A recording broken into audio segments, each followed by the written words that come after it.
Fala galera, hoje no Resumindo Filmes eu vou explicar sobre um filme de ficção científica e ação, chamado Duna de 2021, onde acompanhamos um jovem herdeiro habilidoso que enfrenta forças malignas no planeta Arrakis. Fiquem ligados que terão spoilers a seguir. Começamos vendo a jovem Chani Kynes contando a história do planeta Arrakis, o único local conhecido onde se encontra a especiaria, uma substância extremamente cobiçada, que era usada nas viagens interestelares. A existência desse recurso levou a casa Harkonnen, forasteiros de outro planeta, a coletarem a especiaria devastando a região. Por isso, os Freemen, os habitantes nativos de Arrakis, tentaram pará-los, mas não tiveram êxito. No entanto, chegou o dia em que o Imperador Shaddam IV decretou que a casa Harkonnen deixasse Arrakis, mas o motivo dele ter feito isso ainda era um mistério. Algum tempo se passa, e no ano de 10.191, vemos o planeta Caleidan, terra natal da casa Atreides. Logo o jovem Paul Atreides acorda, após ter um sonho com uma garota misteriosa. No caso, a Chani que vimos antes. O rapaz então vai lanchar com a sua mãe, a Lady Jessica, que coloca água em um copo e manda Paul obrigá-la a lidar, pois eles compartilham a habilidade Bene Gesserit, que permite comandar as pessoas pela voz. Só que o rapaz não consegue achar o tom certo, e Jessica lhe dá a água por livre vontade. Após o café da manhã, Paul vai fazer algumas pesquisas sobre Arrakis. Depois lê um pouco como os Freemen sobrevivem nos locais mais remotos do planeta, dividindo o deserto com os vermes gigantes. O rapaz também descobre que os Freemen são identificados pelos seus olhos azuis, devido à exposição à especiaria. Logo, uma nave pousa em Caladan. O juiz do imperador e alguns membros da corte são recebidos por Leto Atreides, o duque e o principal governante do planeta. O juiz abre um pergaminho e lê o pedido do imperador para que a casa Atreides assuma o controle de Arrakis. Leto aceita a oferta, vai até uma mesa e sela o acordo usando seu anel. Mais tarde naquele dia, uma nave dos Atreides retorna ao planeta, e Duncan Idaho, um dos principais soldados, é recebido com uma grande alegria por Paul. Durante a conversa, o jovem pede para ir com Duncan para Arrakis no dia seguinte, mas ele se nega a levá-lo antes do tempo certo. Paul então revela que teve sonhos onde viu o colega morrer, por isso sua insistência em ir. Porém Duncan não acredita no presságio do garoto e tenta tranquilizá-lo. Ainda preocupado, Paul vai até seu pai nas montanhas e pede a permissão para ir a Arrakis no outro dia. Mas ele nega, afirmando que o filho só iria nas semanas seguintes em segurança, pois estava desconfiado sobre as intenções do imperador. Antes de encerrar a conversa, Paul questiona o que ele iria fazer se não quisesse comandar a casa Atreides. Leto tira a luva e fala que também recusou a responsabilidade que o anel carregava, mas que no final acabou aceitando a missão. Depois de deixar a companhia do pai, Paul vai treinar com Gurney, um dos seus principais mentores. Com o fim do combate, Paul ajuda Gurney a levantar do chão, e ele explica que os Harkonnen eram perigosos. Por isso, tinham de estar preparados para o pior. Ao cair da noite, vemos uma nave chegar em Gied Prime, a terra natal dos Harkonnen. Glossu Reben vai até o seu tio, o Barão Vladimir, revoltado por terem deixado Arrakis. Porém, o Barão dá a entender que aquilo era temporário. Em outra noite, uma nave da organização Bene Gesserit pousa em Caladan, e Jessica vai ao quarto do filho acordá-lo.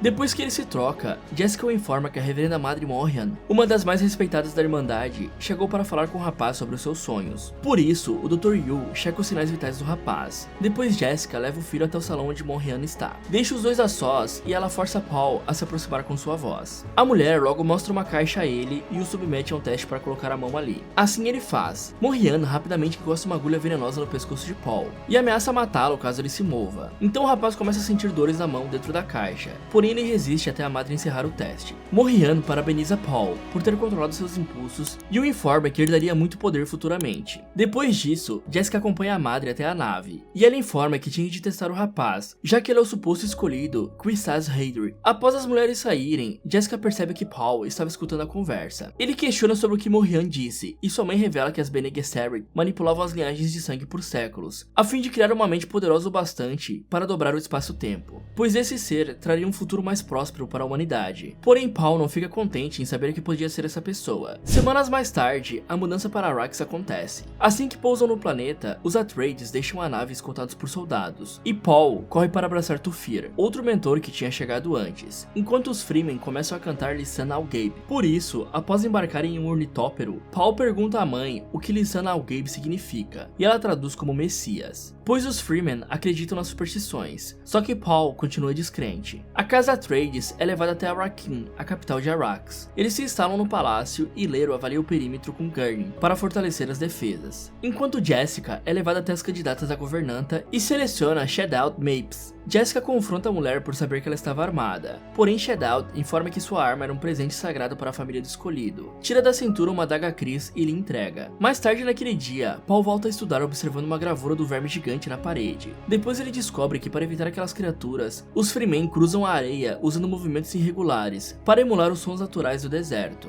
Logo, um caçador-buscador entra pela parede do quarto do rapaz. Paul nota o objeto, se esconde no meio do holograma à frente e olha para seu dispositivo que aciona o escudo. Porém, o buscador logo encontra Paul e se aproxima de seu olho. Neste instante, Shadow entra no aposento e Paul consegue agarrar o dispositivo. Passamos então para Toofer, chegando com um grupo de guardas até um agente Harkonnen, que estava escondido na parede, operando o buscador na surdina. Toofer logo se apresenta a Lero e Jessica para renunciar seu cargo por ter falhado na segurança do local, mas o Duque não aceita. Enquanto isso, Morrian viaja até Gide Prime para falar com o Barão Vladimir. Durante a conversa, ela revela que o Imperador apoiaria a investida deles para tomar o controle de Arrakis novamente, destruindo os Atreides. No entanto, ela pede que não matem Jessica e seu filho Paul, já que eram protegidos da Bene Gesserit. O Barão concorda em não tocar neles, mas depois que Morrian deixa o local, ele confessa que o próprio planeta iria matar os dois quando fossem exilados. No dia seguinte, Paul se junta aos soldados para uma reunião de estratégia, e Toofer comenta que os equipamentos deixados pelos Harkonnen eram os mais velhos. Leva eles até os silos de especiaria e confessa que demoraria para terem lucros. Paul pergunta se não deveria ter um juiz para supervisionar a transição das casas, e Toofer revela que era a doutora Liet Kynes. Então Lero manda que organize uma visita às operações de colheita no deserto, junto da doutora, para garantir que estivessem seguros usando os equipamentos. Depois disso, dois ornitópteros pousam nas proximidades. Duncan desce de um e Paul corre para cumprimentá-lo. O soldado então dá seu relatório aos membros da casa, revelando que passou 4 semanas com os Freemen em Siet, uma comunidade localizada em cavernas no deserto.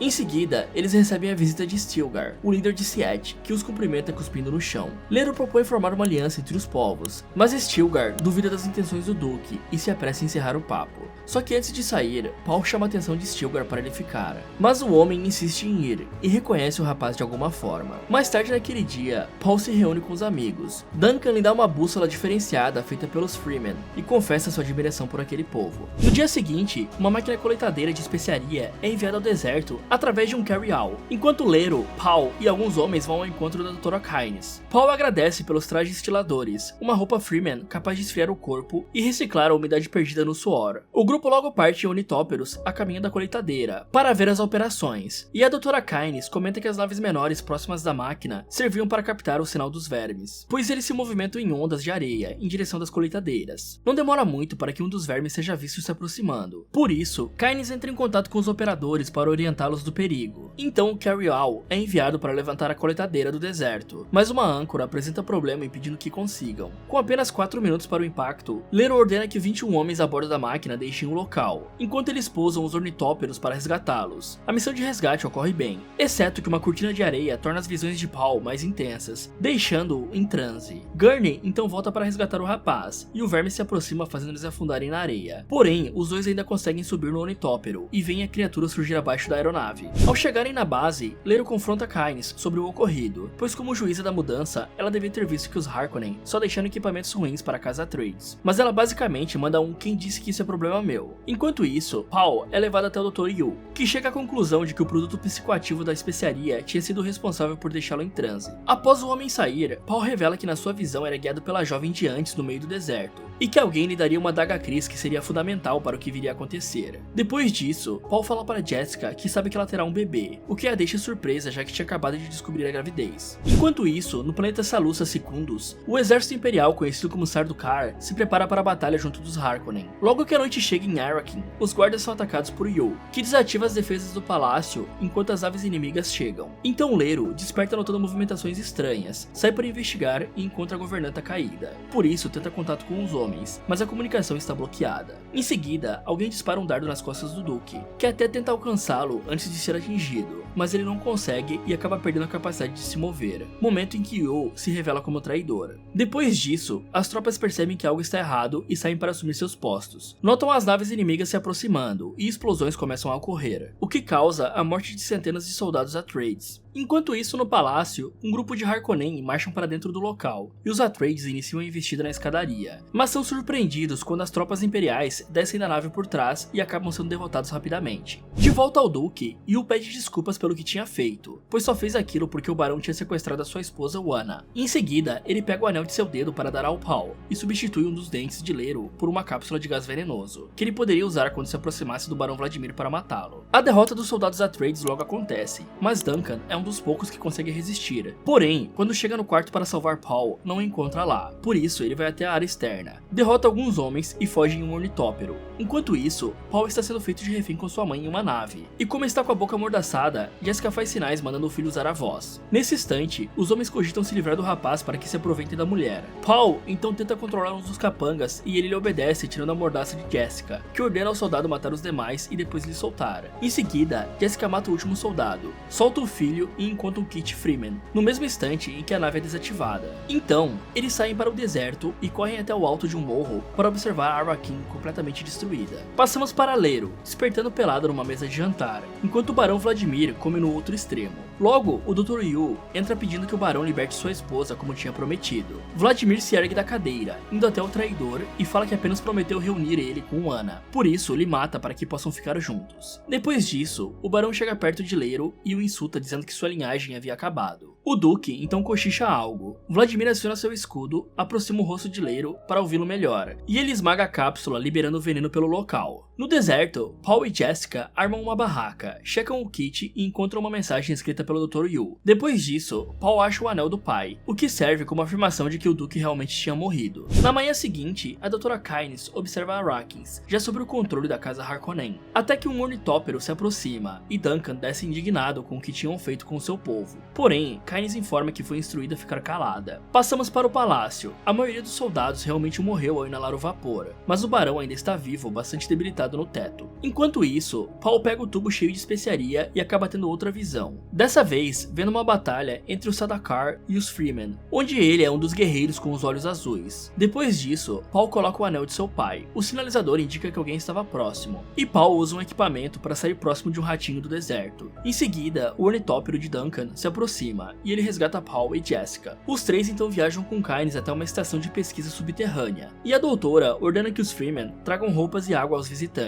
Depois disso, eles vão a um laboratório para conversar. Enquanto naves do Sardaukar chegam na instalação, Paul pede que Kynes testemunhe sobre o que houve, mas a doutora está convencida de que ele dificilmente venceria uma guerra contra o Imperador. Porém, Paul explica que poderia trazer a paz a Arrakeen quando tudo acabasse, já que era o escolhido. Nesse instante, as tropas Sardaukar descem para a instalação e uma batalha contra os Freeman começa. Logo que houve a movimentação, Duncan sai para ajudar. Paul percebe que o amigo iria morrer e tenta impedi-lo, mas não consegue passar antes da porta ser lacrada. Então, Duncan consegue derrotar alguns homens até ser assassinado. Kynes aproveita para abrir uma passagem secreta e foge dali com Paul e Jessica. Ao alcançarem duas passagens, Kynes entrega trajes estiladores para eles e manda que eles fujam no ornitóptero para o sul à procura dos Freeman, pois ela iria para outra instalação relatar o que houve. Assim que eles se despedem, Paul e Jessica alcançam a aeronave e deixam o local, enquanto Kynes sai do centro de pesquisa de pé, nota um verme nas proximidades e se prepara para enfrentá-lo. Porém, é esfaqueada por um Sardaukar, e na última tentativa de ajudar o escolhido, ela bate com a mão na areia, atraindo o verme até eles. Enquanto fogem no ornitóptero, Paul e sua mãe são seguidos por aeronaves inimigas, que disparam mísseis na direção deles. Por isso, entram numa tempestade de areia para fazê-los explodir. Só que isso também danifica os circuitos do ornitóptero. Paul larga os controles por alguns instantes e depois retorna a ligá-lo com força total. Assim, a aeronave sai da tempestade, mas logo, as hélices danificadas se quebram e o ornitóptero cai. De volta a Arrakeen, o barão Vladimir está mergulhando num tanque de óleo escuro para tratar o veneno em seu corpo. Rabban vem visitar o barão e dá o relatório de que Paul e Jessica entraram em uma tempestade de areia violenta. Por isso, estava certo de que tinham morrido. Então, o barão emerge do óleo contente pela notícia. Manda o sobrinho contactar o planeta natal para começarem as vendas das especiarias que tinham para que reiniciem a produção, mas pede que vá devagar para que o produto não fique desvalorizado. Passamos para Paul e sua mãe, que se refugiam nas rochas a fim de não serem mortos pelos vermes. Os dois então se viram para vestirem os trajes estiladores, antes que morram de insolação. Depois disso, Paul checa a bússola para encontrar a direção de Siete. Jessica usa um binóculo e nota que havia vegetação numa região rochosa à frente. Por isso, os dois esperam escurecer para partirem atrás dos Freemen. Assim que entram no território dos vermes, Paul pede que sua mãe copie os seus passos, desritmados, para não atraírem as criaturas. Só que após percorrerem uma boa parte do trajeto, Paul percebe que a areia que estavam pisando era de percussão, o que atrai um verme na direção deles. Os dois correm desesperados para não serem mortos, conseguem alcançar as rochas e o verme gigante surge, mas fica parado na frente de Paul. Nesse instante, alguém ativa um batedor. O verme logo retorna para dentro da terra, e Paul, junto de Jessica, adentra uma área rochosa. Mas o rapaz se apressa em fazer sinais indicando que não estavam a sós. Logo, Stilgar e os Freemen o cercam. O líder da comunidade reconhece o rapaz como escolhido, e Jessica oferece riquezas caso ajudassem eles a saírem de Arrakis. Mas Stilgar informa que o único bem que ela poderia oferecer era a água em seu corpo. Assim, ele se aproxima para eliminar a mulher, mas Jessica facilmente o subjuga, demonstrando ser uma guerreira habilidosa, enquanto Paul luta com alguns homens e se arma com uma pistola para matá-los, caso tentassem algo. Stilgar pede desculpas a Jessica por tê-la julgado mal, e a guerreira lhe solta. Depois ele fala que os levaria a Siete, enquanto Paul é surpreendido por uma jovem Freeman ao seu lado. Assim que ela tira a máscara, Paul nota que era a jovem das visões. Depois disso, o grupo se prepara para partir, mas James não concorda em levá-los, e desafia Jessica, que tinha superado Stilgar, para uma batalha sobre a lei de Ental. No entanto, ela não pode participar do confronto segundo a lei, e Paul aceita representá-la. O dia começa a amanhecer, os dois se preparam para a luta, e Chani entrega a Paul uma adaga Kryze, sendo a mesma que ele tinha visto em suas visões. Paul aceita o presente, se aproxima do oponente e os dois iniciam uma briga. James demonstra ser habilidoso lutando contra o forasteiro, mas Paul o subjuga mandando se render. Porém, Stilgar explica que na lei Antal, o guerreiro deveria ser morto. Dessa forma, Paul começa a ter algumas visões rápidas e acaba matando James. Com o fim do confronto, Paul e Jessica são aceitos na tribo Freeman, mas a mulher insiste para que os ajudem a sair do planeta. Só que Paul afirma que prefere ficar, pois era parte do seu destino permanecer ali. Encerramos o filme com um grupo se dirigindo a Siete. Paul chama a atenção de sua mãe, e eles veem um homem montado em cima de um verme. Então Chani se volta na direção deles e fala que isso era apenas o começo. Fala galera, o que vocês acharam dessa primeira parte de Duna? Me contem nos comentários, e se você criasse uma máquina capaz de lhe transportar para qualquer filme ou série que você quiser, para qual você iria? Quer saber qual filme Simon escolheu? Então clique aqui nesse vídeo, ou aproveite para assistir outras sugestões aqui do Resumindo Filmes. Muito obrigado por assistir e até o próximo.